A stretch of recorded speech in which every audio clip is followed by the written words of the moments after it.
সচিবালয়ের আগুন নাশকতা নাকি দুর্ঘটনা সেটি এখনও জানানোর মতো অবস্থা হয়নি। সকালে আগুনে পোড়া সচিবালয় পরিদর্শন শেষে কথা বলেন ফায়ার সার্ভিসের মহাপরিচালক ব্রিগেডিয়ার জেনারেল মোহাম্মদ জাহেদ কামাল।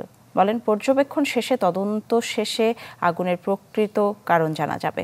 এ সময় তদন্ত কমিটির অন্যান্য সদস্যরাও উপস্থিত ছিলেন, তবে গণমাধ্যমের সাথে কেউ কথা বলেননি। বৃহস্পতিবার রাত 1:52 সচিবালয়ের 7 নম্বর ভবনে আগুন লাগে। ফায়ার সার্ভিসের 19টি ইউনিটের প্রায় 6 ঘন্টা চেষ্টায় নিয়ন্ত্রণে আসে আগুন। ক্ষতিগ্রস্ত হয় সড়ক পরিবহন মন্ত্রণালয়, স্থানীয় সরকার মন্ত্রণালয়, ডাক ও টেলিযোগাযোগ মন্ত্রণালয়, যুব ও ক্রীড়া মন্ত্রণালয়।